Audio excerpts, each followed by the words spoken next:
Welcome, Pewter Report readers, viewers, and listeners to a brand new edition of the Pewter Report podcast, energized by Celsius, the official energy drink of PewterReport.com. Hope everybody had a great extended weekend. We are back for our first episode of the week, but a Tuesday edition of the show.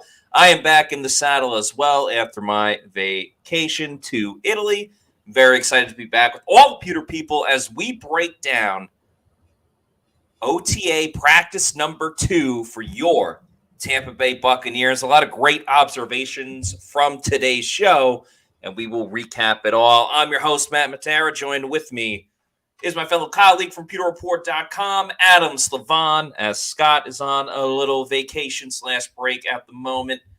Adam, how's it going, my man? Matt, we're doing great, man. You know, we survived that Tampa heat today out there at the OTA practice, and it's great to be back on the show with you. You were away last week, kind of had to fill in, but great to have you back, Mr. Matty Diamonds himself, and ready to get into what should be quite an entertaining show. Yeah, absolutely. Thank you for the kind words.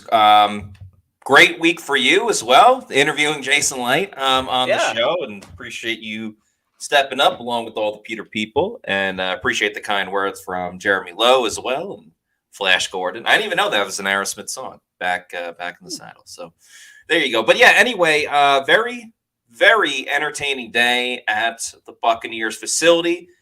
For those that may not know, we get to go to OTAs. There was one last week. There was one today, and there will be one next week as well at OTAs every Tuesday before mandatory minicamp, which is in the middle of June. So no pads, just helmets, but still, I think a fair amount to take away from the practice that went on, even with the offensive line, especially, Adam, because typically there's not too much to take away from the O-line, but today that was a little bit different thanks to people that we spoke to and things that we saw. Yeah, definitely quite a few takeaways to glean from today's practice. The first being that Ben Bredesen took over the left guard spot from Sua Opeta just for this practice. You know, as the offseason continues to go on, that's going to be one of the biggest battles there at the left guard spot. And then you had center. Robert Hainsey and Graham Barton were kind of splitting reps there as Barton kind of acclimates to the NFL. It's going to take some time for him to fully have the reins. So for now, kind of get to see Hainsey a little bit. And then also you have Cody Mauch, who today he spoke and he kind of revealed it's kind of been the worst kept secret that he's a little bit bigger this year over like the offseason, getting his workouts in with Tristan Wirfs, Luke Gedeke, and he looks good. He looks more like an NFL guard. So very exciting to see the offensive line out there, even if they're not in pads just yet. Yeah, I want to start with Cody Mauch because I think that's kind of the biggest, no pun intended, story out of the offensive line and how it's looking with him. Because I'd be lying if I said that I didn't think there would be a change with Cody Mauch. I mean, we've talked about it on the show. We've talked about it on the air, off the air, text messages, things like that. How important it was for Cody Mauch to step his game up. And for him, stepping his game up is just getting bigger and bulkier. And that's not even specific to Cody Mauch. That's kind of, you see with every player, especially offensive lineman, going into year 2. But it's one thing to say he needs to do it. It's another one to see the results. And I posted a picture on my social media. You can see it on Pewter Report social media as well. Make sure to like and subscribe. And you could see a pretty noticeable difference with Cody Mauch and his size. Now, is he officially in bench row records? Didn't get around to asking Cody that today. There was helicopters flying around. The mower was going off. It was a pretty hectic press conference with Cody Mauch, and you could see our videos with Cody Mauch, with Todd Bowles, with KJ Britt, and Jamal Dean, who we'll talk about those two players as well. You can see that all on Pewter Report social media too. I feel, though, with Cody Mauch, he's got the size. If he can keep the speed and the athleticism with the new bulkiness with him, I think that's almost most important. because if he loses that speed and athleticism, this offense with the zone blocking and the motion is usually with a lot of the offensive skill position players, wide receiver, tight end, running back. But I go back to what Liam Cohen said, I think in his initial press conference as offensive coordinator. He was talking about Tristan Wirfs with this, but I think it can apply to Cody Mauch and really just the mobility of the offensive line of you can have a weapon as an offensive lineman.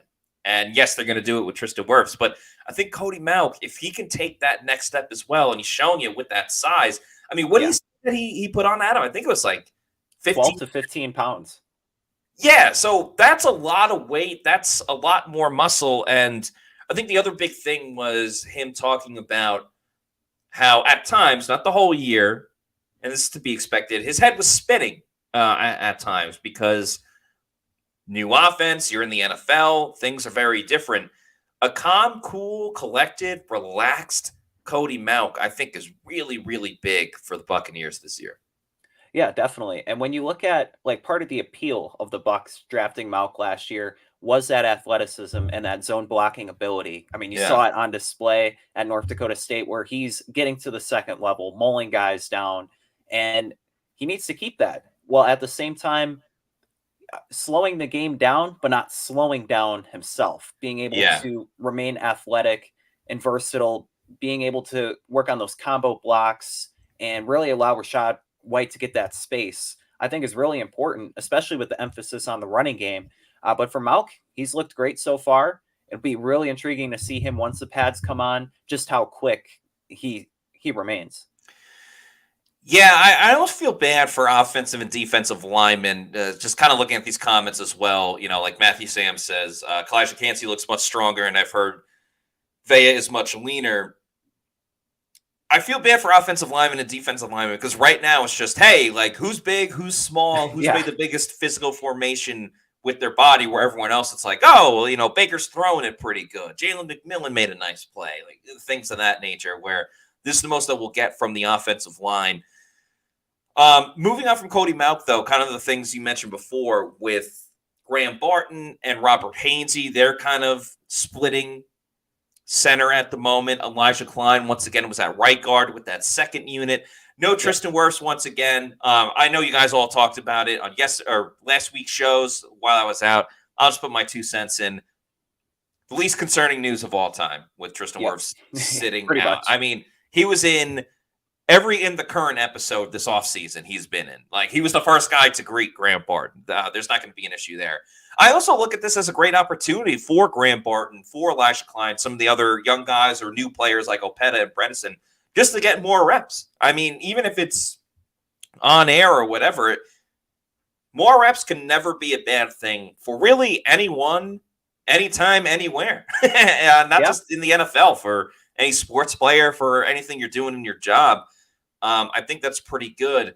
The Bredesen-OTA thing, to me, they're each going to get their opportunity. They're going to switch on and off. I wouldn't be surprised if it's different next Tuesday when we're back at practice.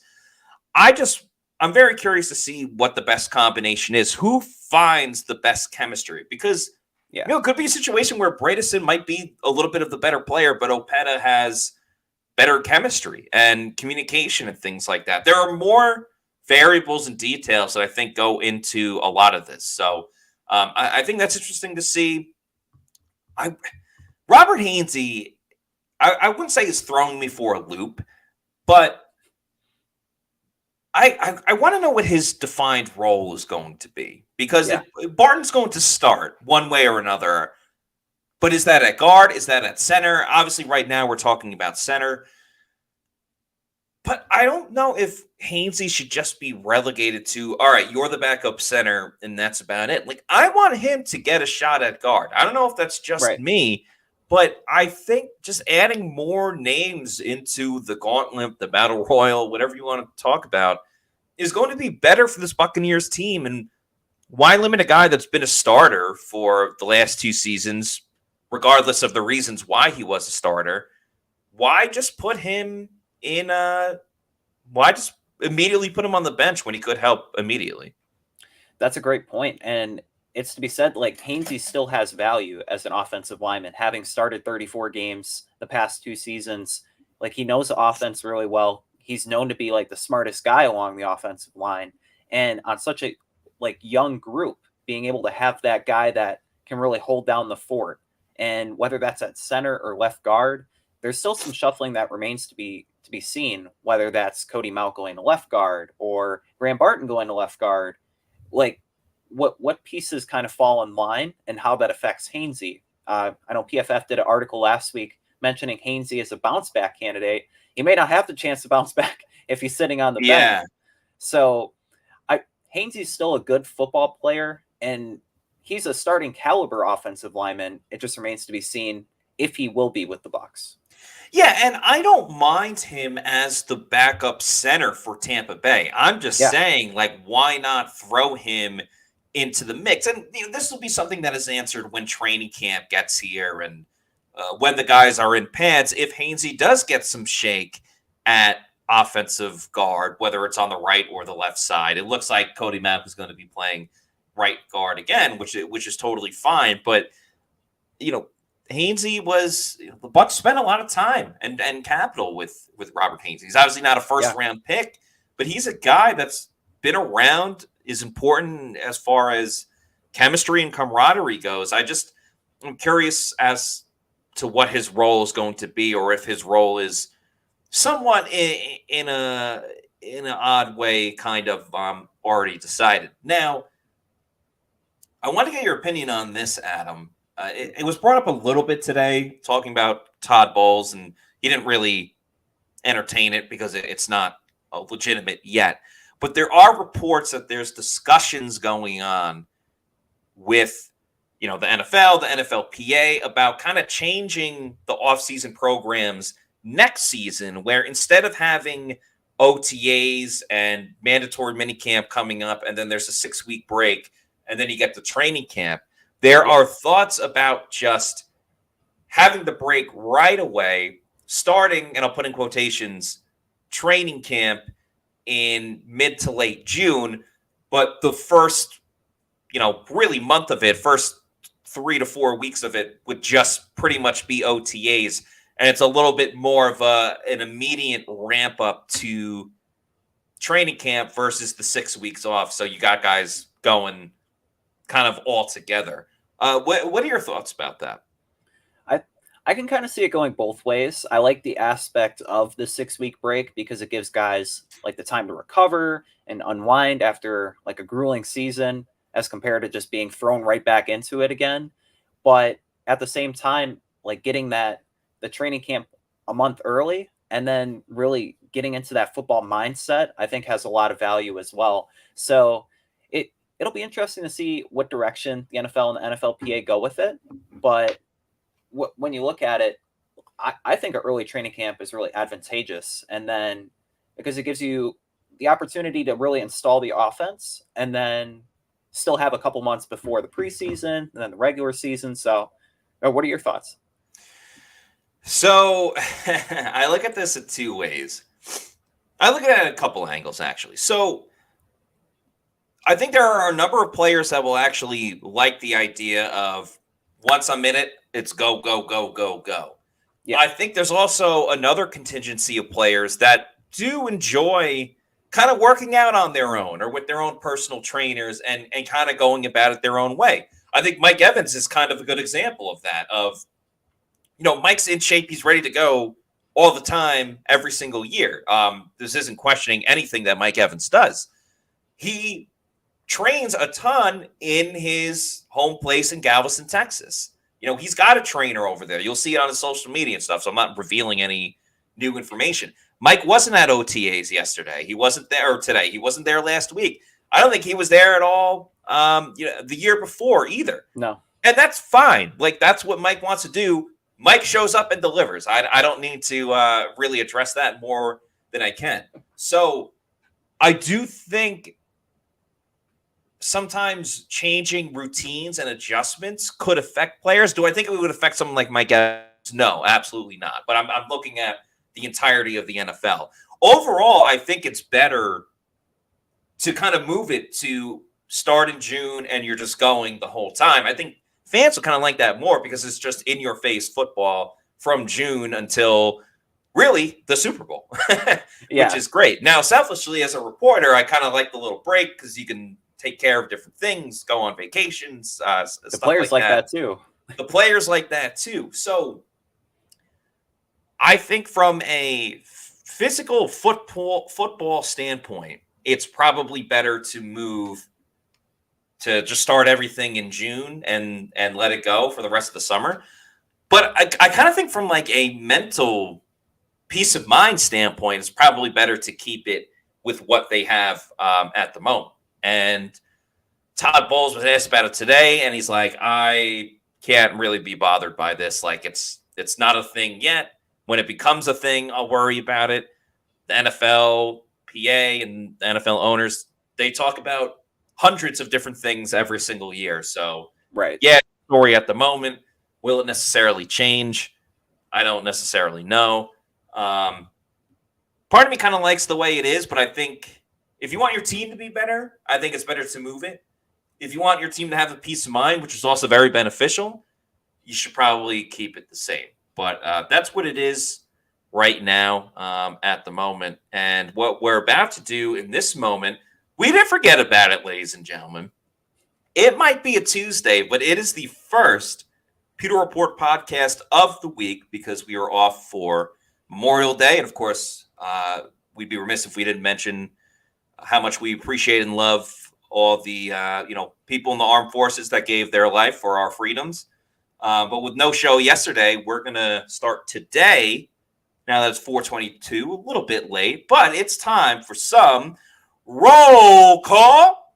Where are you at, Pewter people? We do this every single first show of the week. Typically, it's on a Monday, but not this time around because it is a Tuesday edition of the Pewter Report podcast. But if you're new to the show, what we do is because we love our fans so much, we love interacting with everybody. I'm going to go on a little bit of a, not rant, but like a diatribe, just some thoughts about the Buccaneers. And while I'm talking about the Bucs, if you want to put on the screen where you are watching the show from, Adam's going to put it up on the screen, and we'll give some personal shout-outs as well. So without further ado, Adam, if you want to start putting the names on the screen like that with Charles Scott, and I will get it rolling. So there was a recent article. There's always rankings coming out now at this time of the year, especially because we're in that off season. There's some football going on, but not a ton. And Adam, you actually wrote a story about the rankings, the wide receiver rankings from PFF, Pro Football Focus. And of course, everybody wants to know where Mike Evans, where Chris Godwin, where are they ranked in this duo? And, there's been the narrative for years about Bucs don't get respect, and Mike Evans is disrespected. He has all these records and all these things. So these PFF rankings come around, and Mike Evans is ranked as the 20th best wide receiver in the NFL. What's crazy is that Mike Evans is one spot ahead of a very talented wide receiver, Marvin Harrison Jr. Talented, yes. NFL experience, zero. Zilch. Nada. So to have Mike Evans, who, in my opinion, is a Hall of Famer, in the opinion of many Bucs fans, is a Hall of Famer. Mike Evans, who I think we may recall, was tied for the NFL lead in receiving touchdowns a year ago with Tyreek Hill. To have him 20th is a little blasphemous. The top 5 was Tyreek Hill. I'm not going in order, but Tyreek Hill was in there. Justin Jefferson, Jamar Chase, CeeDee Lamb, AJ Brown. No arguments there. Listen, Mike's 30. He's a little bit older. It's tough to say Mike is a top 3 wide receiver, but he's still a great wide receiver. Top 10, you also had Cooper Kupp, who did not have a Triple Crown year. Deebo Samuel, Puka Nacua is on this list. I just find it very difficult that Mike is going to be 20. 20! Now, Chris Godwin, he does make the list. He's in at 31. The Godwin one is tough because he's had a couple down years, but he's still getting 1,000 receiving yards, which I think is great.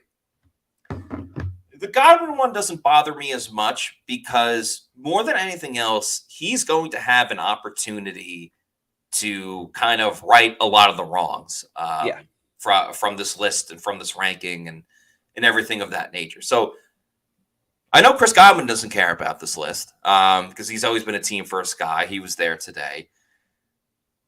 What are your thoughts about it? Because the Evans thing I hate. The Godwin one I'm okay with. I understand it. But where do you fall on this?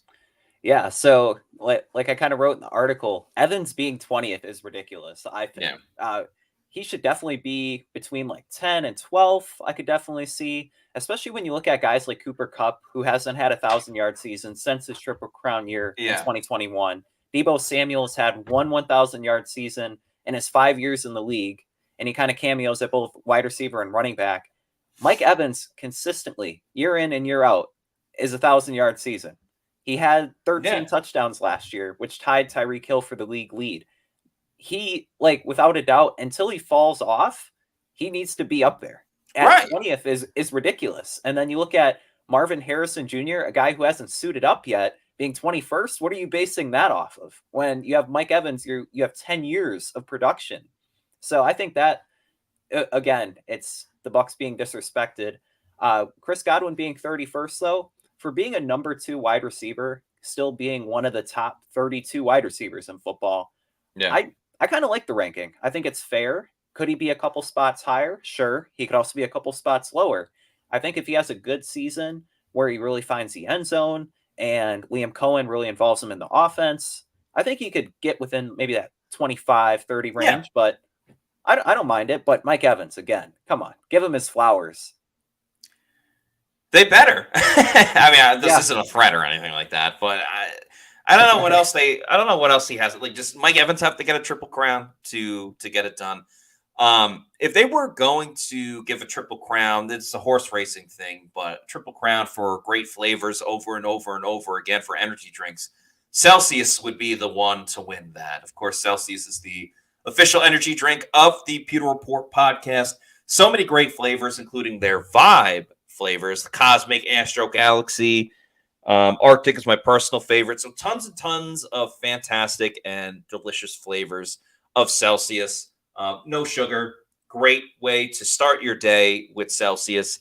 Can be a substitute for coffee if you want. So if you need to know where to find a Celsius energy drink, go to the Celsius store locator on their website, punch in your address and tell you the closest location where you can pick one up. Could be a Walmart, Target, health and fitness store, or might just be your bodega. Bodega.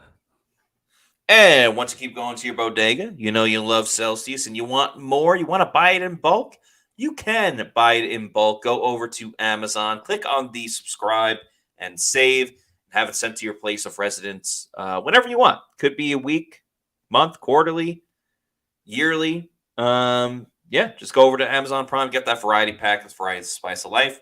You're the captain. You're in charge. Just make sure you're drinking Celsius energy drinks, the official energy drink of the Pewter Report podcast. Looks like we had another great turnout for roll call today. Can't thank you guys enough for your participation and your fandom of pewterreport.com. Adam, why don't you tell us about a couple of people that made this week's shout out? Yeah, we had great representation during roll call. John Minke, enjoying Arctic Vibe in Columbus, Ohio. Nice. Love the Pewter Very Report. Cool. Black Crow, Volume 2 from Iowa. Nathan Elliott, always watching from Bradenton. Yeah, shout out Nathan, one of our most loyal fans. Yeah, we had one from Arnoud Altmans, Bentveld, the Netherlands. Yeah. Pretty cool. Ben Thompson, Venice Beach, baby. And lastly, Jay Andrew from Galveston, Texas. Awesome. Yeah, I always love, and I was telling my family that I was on vacation in Italy with last week.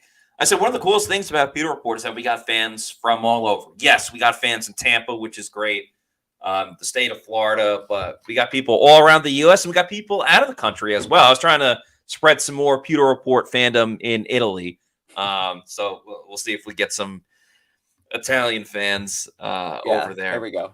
Yeah, but let's get back to practice for sure. What are some of the other things that stood out to you, Adam? Because Jalen McMillan, I think, balled out. And friend of the program, Servassier Dennis, got a little bit of the Pewter Report podcast, Bob. Oh, yeah. I'll let you talk about Servassier. What I want to mention is the secondary. I thought the secondary had a really good practice, and Jamal Dean kind of went over some of the things, some of the bigger topics. Antoine Winfield Jr., I mean, needs no mention, but I thought he really stood out. And they were doing this ball drill where they were kind of taking steps back to take steps forward, like really testing the lateral quickness. And Antoine Winfield Jr. is just so smooth with it. Like, he looks and he plays like how a safety should be. I was telling Bailey Adams, when you like create a player in Madden, Antoine Winfield Jr. is how you would want to create a safety. I mean, just so pure, all his movements, like just great skills. Otherwise, I thought Jordan Whitehead even got some work in with the quarterbacks. He was catching passes from Baker, from Kyle, John Wolford. I thought that kind of went above and beyond when everybody else was like, you know, kind of doing some light work, like watching the special teams. He was like, I'm taking the initiative. I'm going to go up there and catch some passes from those guys. So I thought he really stood out. And lastly, Zion McCollum. Last week, Jason Light, he kind of mentioned that Zion needed to be that guy to step up. And with Carlton Davis being out of the mix now, he's going to be that starting outside corner. And I thought Zion, he made a couple really nice catches in the ball drills. And overall, I think he's had a really solid offseason so far, and really excited to see him. He's probably one of the guys I'm most excited to see as the offseason goes on, because he has all the tools, right? He has the height, the speed, the size. He just needs to put it all together. Yeah, this is a huge opportunity for Zion McCollum because, and we'll talk about Jamal Dean in a second, but, you know, this could be Zion's team. This could be Zion's quarterback room, I should say. Yeah. In a year from now, depending on what happens to Jamal Dean and how Jamal Dean improves or doesn't improve. So this is a tone-setting training camp, off-season OTA going into training camp opportunity for Zion McCollum. Jordan Whitehead, who you mentioned, very interesting, and then I'll rope this in with Jamal Dean. I like that he... So you could see, by the way, on our YouTube channel, we have highlights, things like that from today's OTA practice. It's on our YouTube channel. You can watch it.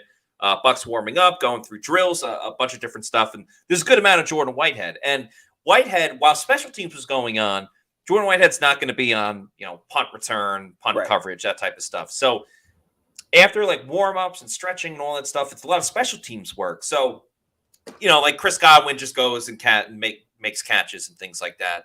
Guys that aren't going to be playing on special teams. So Jordan Whitehead took advantage of this by going over to the quarterbacks, who obviously aren't on special teams either, and was catching passes from Baker Mayfield, all the quarterbacks you mentioned. And it wasn't like he was, you know, running a go route, doing a button hook, a square in, a square out, you know, flag route to the corner of the end zone or over the middle. Like, he was putting himself 15, 20 yards back and kind of mimicking how he would be turned or altered in a situation where he's playing safety, and then would go get his hands on the football. And I found that really intriguing, especially for Whitehead, who improved his turnover skills in intercepting the football, especially last season, really the last 2 years where he got to cover more. But we say it all the time, whether it was Carlton Davis back in the day with the Bucs or Jamal Dean right now, we always say, oh, bad hands, like, you got to hit the jugs machine. You got to hit the jugs machine. And that's true. You got to get those repetitions in. But we've seen those guys hit the jug machines and they still drop it in the games. Yep.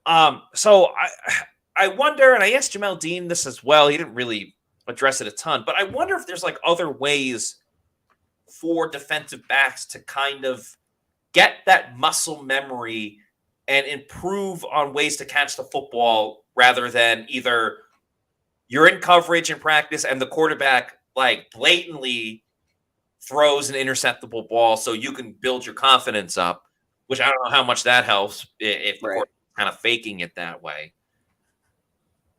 Or is it just the jugs machines and that's it? So I kind of like seeing that from Jordan Whitehead, and you can see it in our YouTube video right now from live look inside Bucs OTAs of Jordan Whitehead doing that. And it brings us to Jamal Dean, who we spoke to today, because there were two big takeaways from Jamal Dean. One was his overall reaction to Carlton Davis, and we'll speak about that in a moment. Carlton Davis getting traded.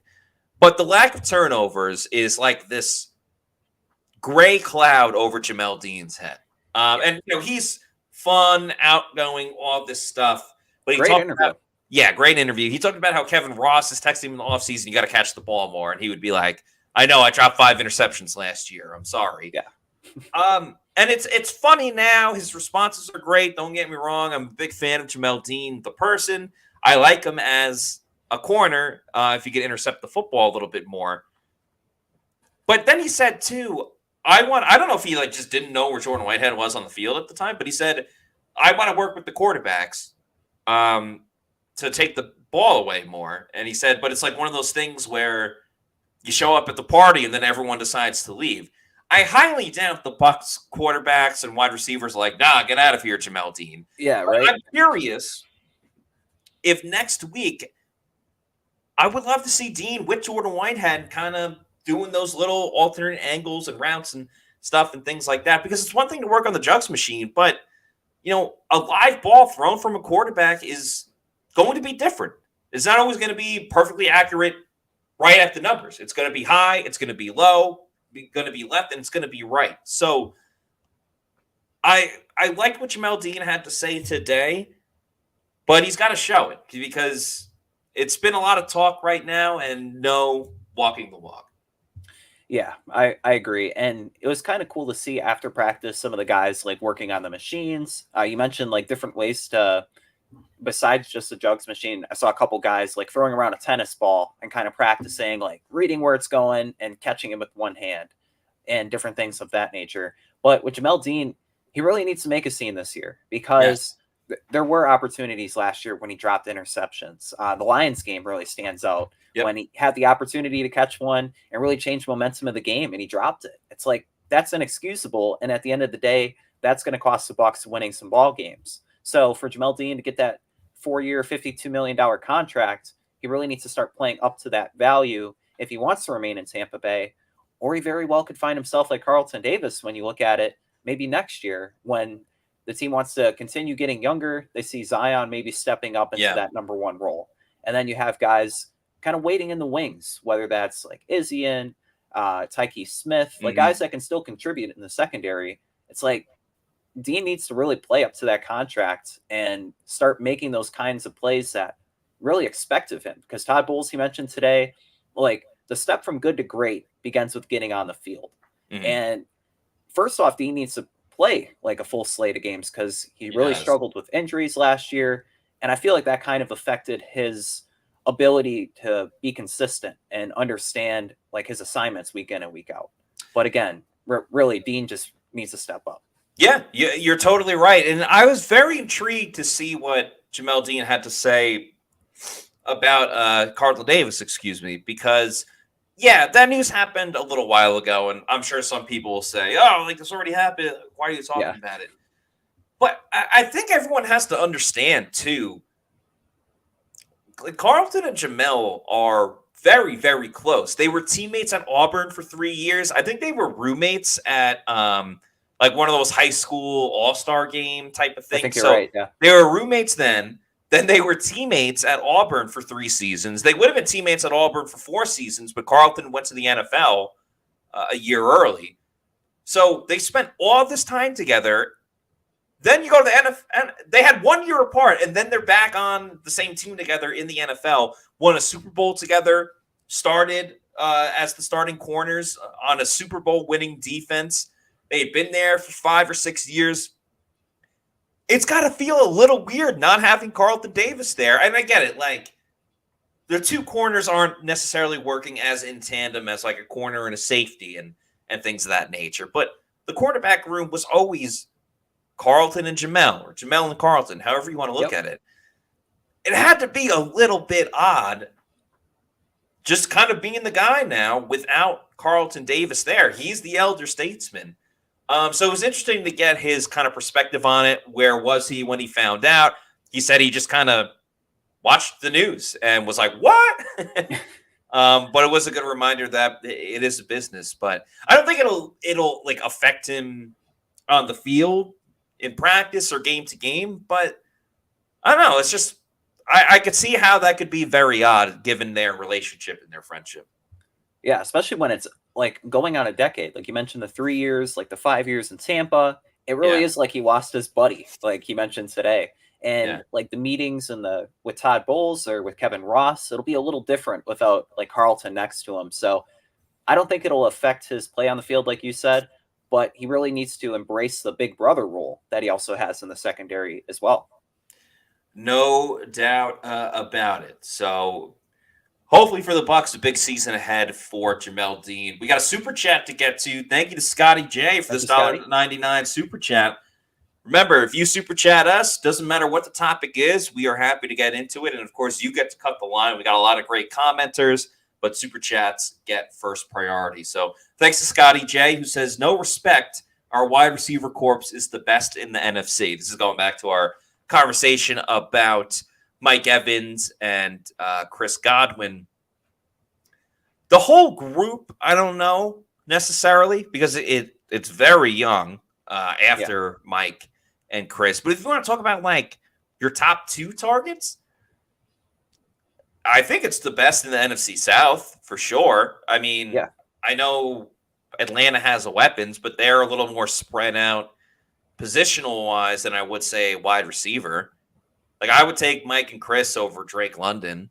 I mean, obviously that's 2 against 1, but I would take the Bucs' top 2 receivers over Atlanta's top 2 receivers.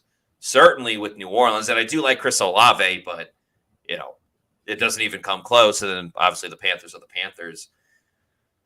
The rest of the NFC, though, that's interesting. The Eagles, but that's really just AJ Brown and Devontae Smith. Eagles, the Bears. Bears is interesting because it's new. Yeah.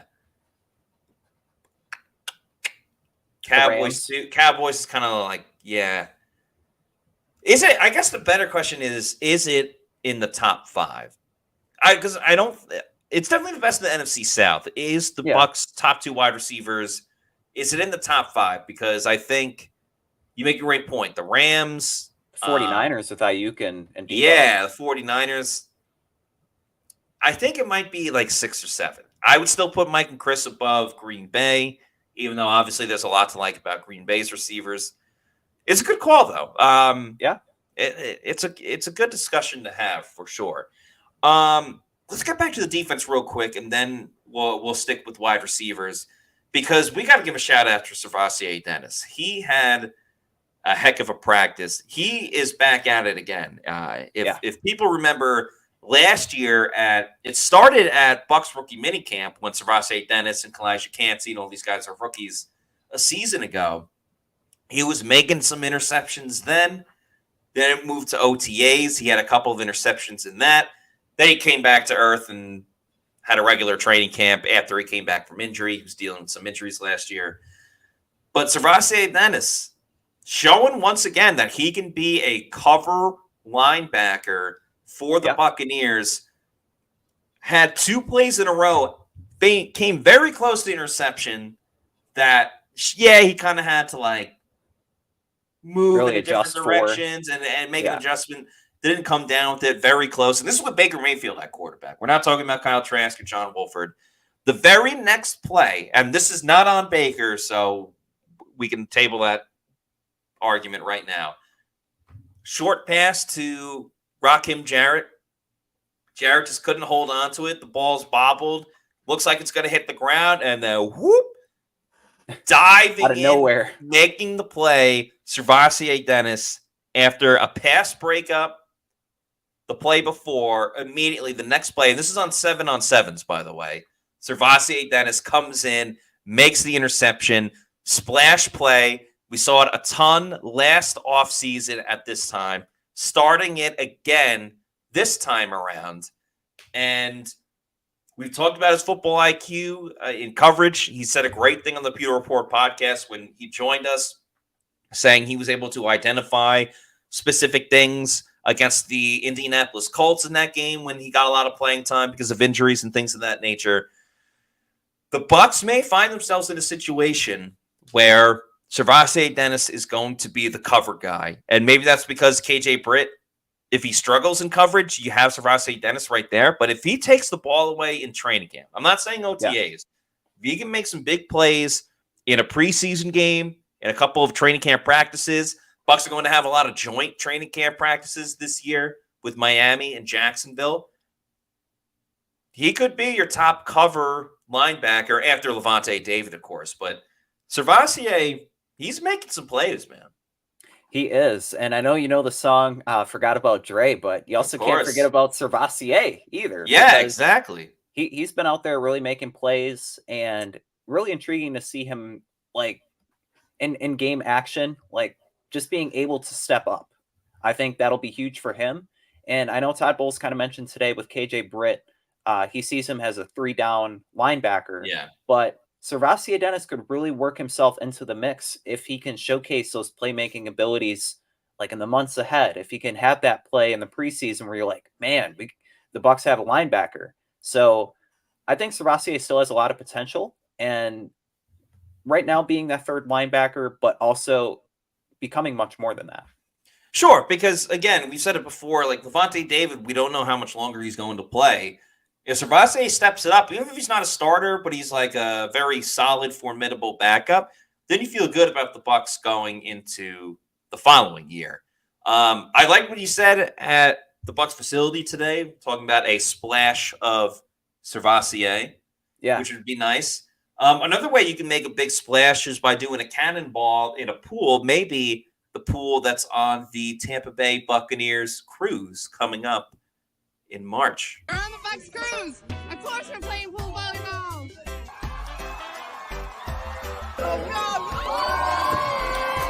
Hey, we on the Bucs cruise, of course. Anytime I say Tampa, they will say Bay. Tampa! Hey! Tampa! Hey! Tampa! Hey! We're on the Bucs cruise. Of course, I've got my Super Bowl 37 hardware. What do you think? We're on the Bucs cruise, and of course we had a pirate night. Arr. Arr.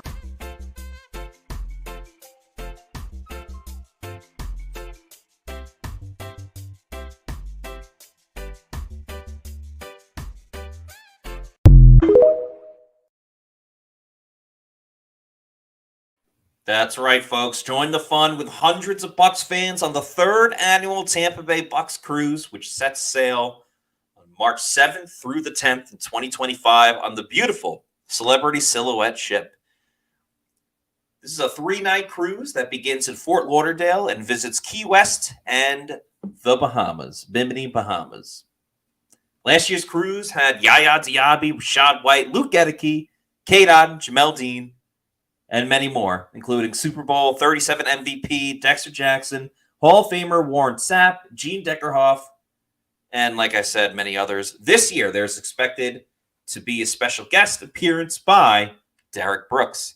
There's going to be photo and autograph opportunities with the players. There's going to be even more players this year as well. A Raise the Flag sail away party, VIP parties with the players, special player interviews, water volleyball challenge, Bucs trivia contest, and fun games and more. Reserve your cabin now on the 2025 Tampa Bay Bucs cruise, where drinks, including alcohol, Wi-Fi, and tips are all included with a $200 deposit per person.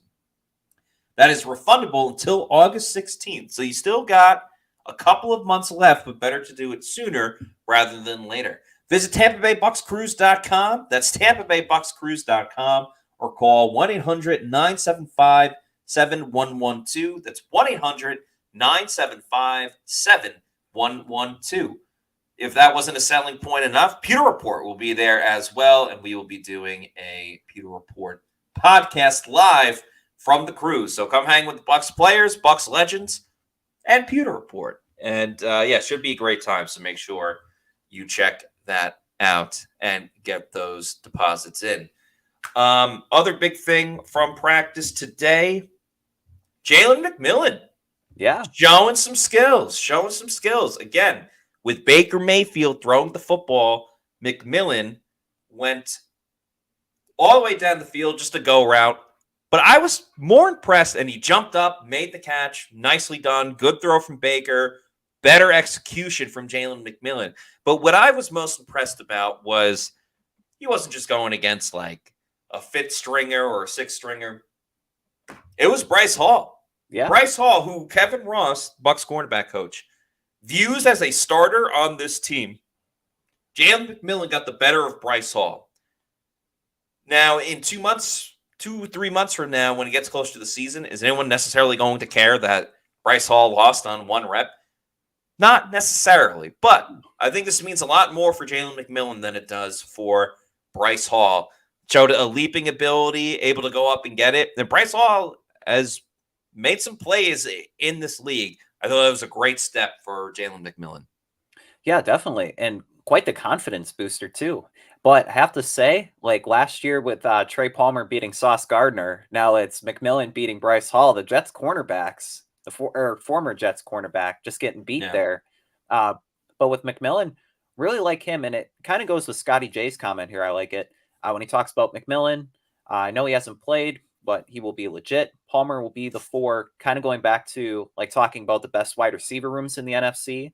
When you have Evans, Godwin, McMillan, and Palmer, that's a really solid wide receiver room. And when you look at the depth of it compared to other teams, you probably take that over pretty much anybody.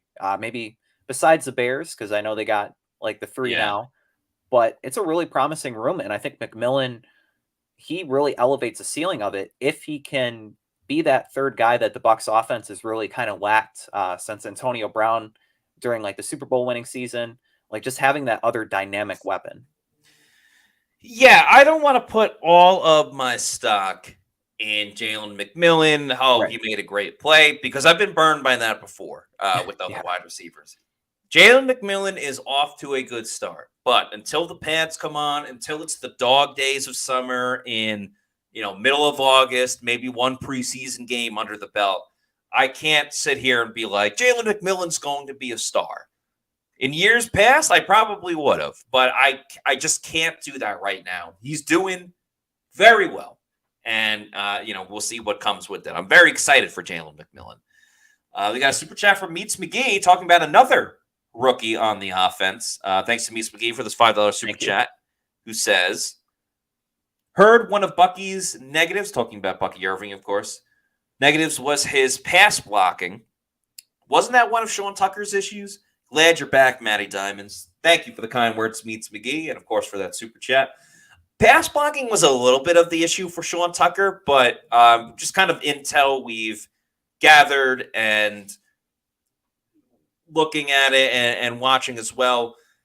A lot of it for Sean Tucker was just kind of just grasping the playbook and trying to be a professional. And not that he's immature or anything like that, but there's an adjustment period for college players into the NFL, and the Bucs wanted to play Sean Tucker, but if you don't know the playbook, if you don't have everything down pat, they're not going to trust you in a regular season NFL game.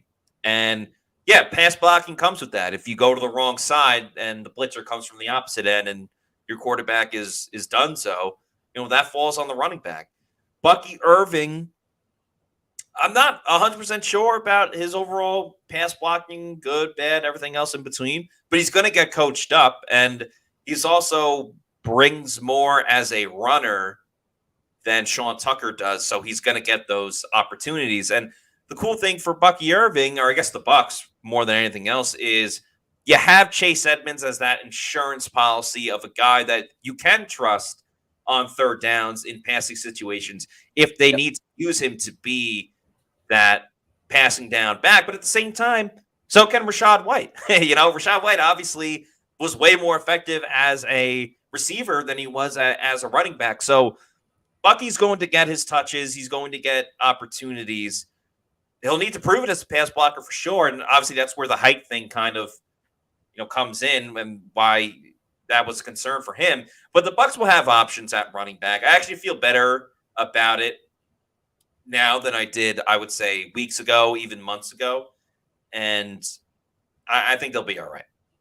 Yeah, I agree. And like the outlook of the running back room this year is a lot more optimistic than he even was last year. When you look at it with like Rachaad White really emerging as being that starting NFL caliber running back, when last season it's like, can he handle that workload? Yeah. And then extending to Bucky, would you be concerned though that he's only 5'9", 192 pounds, and then being entrusted to be a pass blocking like running back? Like if he's in on third down to be that receiver, do you think he can hold his own there? Yeah, well, I think what we're going to see, we got to remember, this isn't the Bruce Arians offense anymore. So, because think about it, there's been other small running backs that have succeeded as primarily third down backs. Austin Eckler, now he became the starter, but he began as a backup.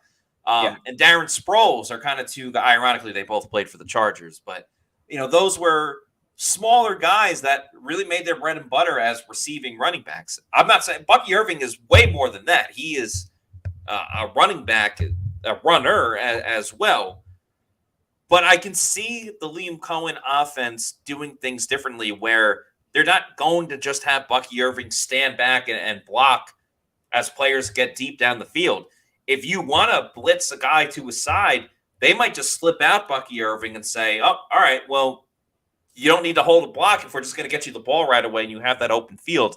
I don't think Bucky's going to be in those crazy situations. Yes, he does have to be able to block, but I don't think it's going to be as important in this specific offense than it is in, the old Arians offense or other offenses around the league. So, sure, it's certainly a concern, and I'm actually looking forward to watching that in training camp when you get blocking situations of linebacker versus running back and how Bucky Irving can do. But I think the Bucs will find ways to avoid getting him in those situations if it is an issue. Now, if it's way too much of a problem, then he just won't see the field, and you're kind of back to Rachaad White and Chase Edmonds. But I think Bucky Irving can provide a lot more as a runner than, say, what Sean Tucker could have also brought to the Bucs last season. And Bucky will do that this season. Yeah, no, I agree with that. Final news and notes from practice today. A couple things we picked up on. We went over McMillan. We went over Servassier. A couple of things in the passing games. Devin Culp had a drop, not the end-all be-all, but he had a drop. Kalen DeLoach, the undrafted free agent inside linebacker, had a nice pass breakup. Chris Godwin had a touchdown in the red zone. There was like 3 plays in a row where Baker just kept going to Chris Godwin. Godwin working in the slot obviously is a big-time deal. And then also kickoffs and kick returns. Obviously, there's a new rule this year. I don't know how much to make of it because the guys back on kickoff and punt returns, it was in no particular order: Trey Palmer, Devin Tompkins, Jalen McMillan. Rachaad White was back there for a little bit, but I think he was more just kind of messing around than necessarily have him in the running. But with that said, because he was the kickoff guy 2 seasons ago, wasn't great at it. But with the new rules, I don't think you're going to put your starting running back as a kick return guy. But I really want to see McMillan and Trey Palmer, what they can do as returners, because we've seen it from Devin Tompkins. Trey Palmer didn't do anything last season, and I don't even recall him doing much in the preseason as far as returning goes. I really want to see, especially for Trey Palmer, who, was competing for wide receiver 3, but I kind of feel like it's going to go to McMillan. I want to see Trey Palmer be a return guy and use that speed. Definitely, especially with the new kickoff rule. I feel like with that being more so of a line of scrimmage, Palmer has the ability to break one with that 4.33 speed. And then also going back to college at Nebraska, and I think LSU too, he had both a kickoff return for a touchdown and a punt return for a touchdown. So he has the experience with it. And if they want to get value out of Palmer, I think being a returner would be great for him. And then still, there's some videos back in the XFL when they had guys on the sideline, you could put Devin Tompkins on the sideline, still have Palmer there, and then kind of do a lateral where Palmer starts running and then maybe lateraling it to Tompkins, because he's so used to taking the end around anyway and then kind of going around there. So I feel like with Palmer, he could be a really good kick returner. I think there's certainly an opportunity for it. You mentioned value before. I think there is value there. And if you want value with your home buying experience, you'll get the most valuable experience with Eric Gross and the Eric Gross Realty Group, the official realty group of PewterReport.com. Takes a full team effort to win a football game. It takes a full team effort to win in real estate. The Eric Gross Group has done hundreds of transactions in this crazy real estate market and has experience in all types of situations. With their strong team of vendors and a network of over 85,000 agents, the Eric Gross Group will turn your dream of buying or selling a home into a reality. Eric is an avid Pewter Report reader and a Tampa native whose father was stationed at the MacDill Air Force Base. He and his team have that market knowledge, top-notch communication, and commitment to excellent service that sets them apart. Their clients are not just transactions, they are lifelong friendships. So don't let the stress of buying or selling a home keep you out of the game. Let the Eric Gross Group take the pressure off. Find them on Facebook and Instagram at Eric Gross Group. Check out their website, housesinfla.com, or give them a call, 513-907-4271. That's 513-907-4271. No matter where you are in your home ownership journey, you'll feel welcome with Eric Gross, the Eric Gross Group, the official realtor of PewterReport.com. All right. Briefly, before we wrap up the show, we mentioned we spoke to Jamal Dean. We kind of covered that. KJ Britt, all business. He is all about his business. He just wants to do what's best for the team. That's my biggest takeaway from KJ Britt. Yeah, and my biggest takeaway would be being like so studious. Like, yes, not just Levante David. He went back in the archives and he found film from like Mike Singletary. He mentioned like all these older linebackers that he's been watching and kind of analyzing from the Mike linebacker position. I thought that was really interesting. It shows that work ethic and kind of back to that business mindset. Like, he just wants to go out on the field and really play like a Todd Bowles linebacker and just being that intelligent communicator. You already know him as being a leader, and I think he could really take the next step on the field next season. Yeah, he's very diligent with his preparation, everything like that. That's a big thing for KJ Britt, and it helped him coming into situations where someone got injured, and bam, KJ Britt, you're in. And I think it'll help him this year as well. By the way, things coming up soon. Not this Thursday, but next Thursday, we have Bucs Assistant General Manager Mike Greenberg joining the show. Last Thursday, we had General Manager Jason Light, where Adam and Scott got to speak to Jason. This time around, it'll be Assistant General Manager Mike Greenberg. So very excited to have him on next Thursday, June 6th. So put that in your calendars. We got some other great shows coming up this week. Tomorrow, I will be joined by Aaron Jacobson from the Pat and Aaron Show on WDAE. You can catch them every single morning during drive time from Monday through Friday. So very excited to have Aaron on the show. He's a great guy, and we're going to talk all about Bucs football. And Adam and myself will be back on for Thursday's show, talking a little bit Baker Mayfield, but we'll get into more of it later on. That's going to do it for us on today's show. For Adam Slavon. Oh, by the way, jumped the gun a little bit earlier there. Should remind everybody, please follow us on all of our social media on X, Instagram, and Facebook at Pewter Report. We got tons of video from practice today, the press conferences, and of course, practice and the warm-ups and everything. And our YouTube channel is Pewter Report TV. We got the podcast. We got videos from practice today as well. Make sure you check that one out, give it a view, and help us grow our followers and subscribers by subscribing to Pewter Report TV. All right, until tomorrow, for Adam Slavon, I'm Matt Matera saying thanks, everybody, for watching. We'll see you tomorrow for another edition of the Pewter Report podcast. Peace out. Out. Later.